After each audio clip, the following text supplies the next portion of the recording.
Halo, ketemu lagi dengan saya Kingsman Arjek di sini. Selamat siang, selamat malam, dan selamat pagi. Sesuai dengan waktu Anda menonton video ini. Terima kasih. Sebelumnya kita sudah membahas tentang Blender yang terdiri dari jasa layanan cloud, space, dan operational. Terbagi menjadi 3 layanan utama tersebut. Kemudian ketiga tersebut diliputi oleh MBTI yang meliputi ketiga hal tersebut. Dalam merencanakan atau membangun sebuah startup, kita harus melakukan R&D. Kita harus sudah tahu dulu nih R&D-nya, antara nature dari project itu sendiri, R&D dari para foundernya, jenis skill kolaborasi antara para founder co-foundernya, dan R&D dari untuk menarik investor dan konsumen. Tuh. Nah, di Blender sendiri itu sudah tercakup oleh semuanya. Itu sudah R&D itu sudah terselesaikan dengan adanya fitur cloud, co-working space, dan operational yang berbasis MBTI. Jadi misalkan seseorang ingin R&D dalam bidang skillnya masing-masing. Antara misalkan berdasarkan MBTI ini sebagai contoh saja, antara INFP yang melakukan R&D skill bersama dengan ESTJ ya, yang berarti kontra atau sangat keterbalikannya dari INFP atau tipe yang paling berbeda dengan INFP yaitu ESTJ. Bagaimana dia ber-R&D? Kita melakukan kerjasama R&D. Sebelum melakukan kerjasama, kita seharusnya melakukan R&D terlebih dahulu dengan cara si NFP ini dengan STJ ini menjadwalkan suatu pertemuan appointment di coworking space terpilih yang telah disediakan oleh Blender. Coworking space ini bisa berupa kantor atau virtual office atau restoran-restoran yang sudah dipesan khusus oleh atau disesuaikan khusus oleh Blender.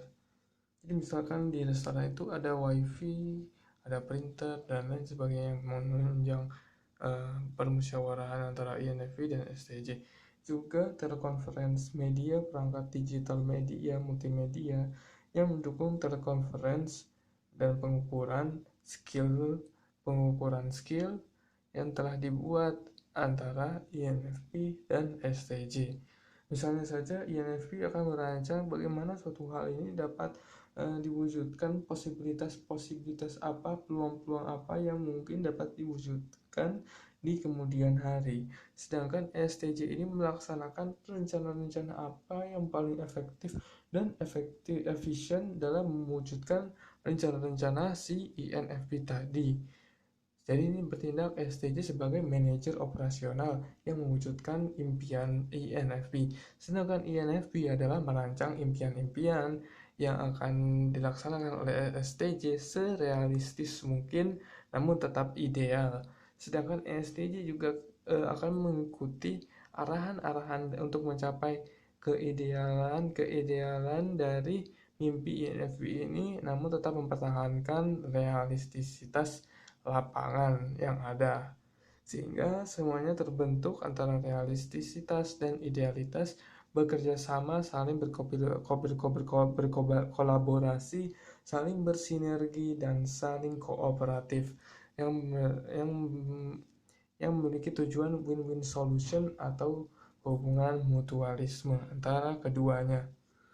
Jadi misalkan kita INFP sebagai contoh project apa yang bisa diwujudkan atau diimpikan oleh seorang INFP.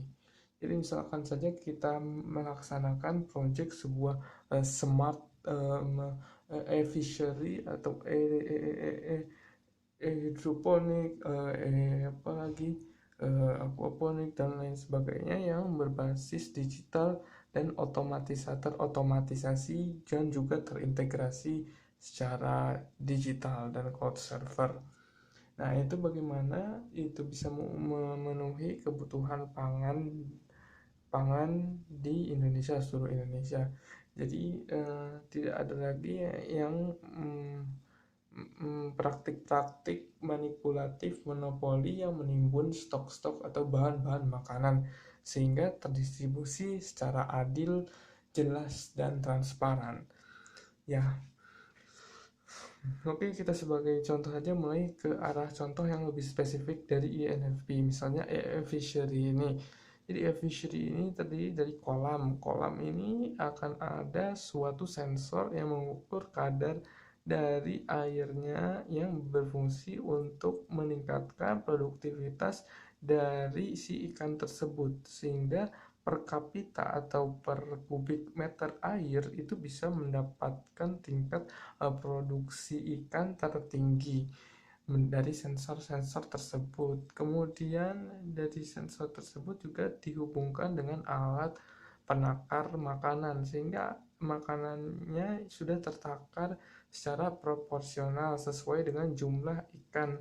Dan nantinya akan ada sensor juga untuk mengetahui waktu pagi kapan diberi makan setiap pagi, sore, hari, dan beserta porsinya agar dicemplungkan ke dalam kolam tersebut. Kemudian dilakukan penjaringan pada suatu proses masa yang sudah ditetapkan seperti akhir dari masa produksi atau ikan-ikan yang sudah berkembang dewasa. Kemudian dilakukan penjaringan otomatis, kemudian ditransfer melalui suatu conveyor belt yang akan langsung ke arah gudang pengemasan untuk dikemas, diekspor untuk distribusikan ke supermarket dan satunya lagi ke restoran-restoran terdekat.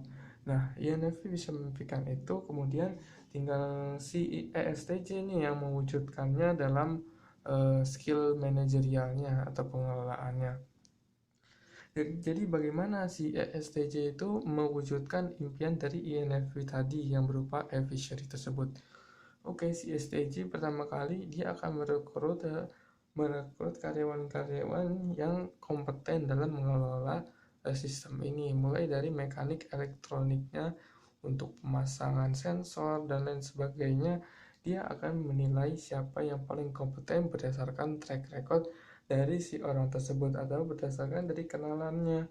Kemudian dalam menentukan lokasi dari e-fishery ini dia akan melihat apa jenis kontrak apa yang dilakukan dengan pemilik lahan tersebut, atau kalau bisa dia bagaimana caranya dia akan memanajerialkan agar kolam tersebut ini bergerak atau berjalan secara sustainable. Jadi tidak perlu lagi ada tambahan biaya yang membebankan proses industrialisasi pangan atau pangan tersebut.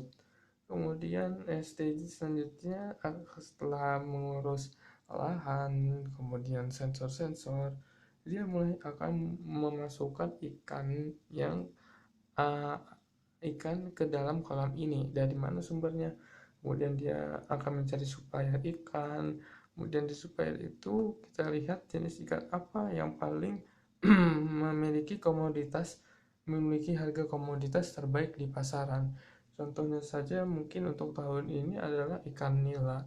Ikan nila kemudian kita akan menyemplungkan ke kolam ini yang diperkirakan diantisipasi berapa jarak antara tempat asal ke tempat tujuan agar ikan-ikan tersebut tidak mati, dan bagaimana pengepakannya atau pengemasannya, apakah diberi oksigen atau masih berupa bibit-bibit kecil sehingga tidak perlu banyak pertimbangan, atau memang harus diberi oksigen dan diperhatikan sampai tidak boleh terlalu banyak bergoyang sehingga ikan tidak mabuk dan tidak ada yang mati.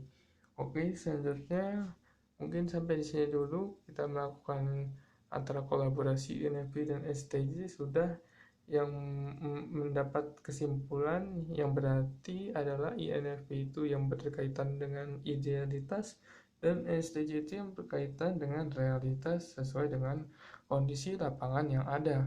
Sedangkan INFP adalah sesuai dengan kondisi apa yang memungkinkan di masa depan. Dan sekian, terima kasih sudah menonton Terima kasih. Jangan lupa like, comment, share, dan subscribe. Jangan lupa klik like, comment, share, dan subscribe. Dan bagi yang ingin berdonasi, silakan transfer dari rekening BNI di bawah saya, di bawah ini. Terima kasih. Thank you. Sampai jumpa lagi di video berikutnya. Terima kasih. Thank you.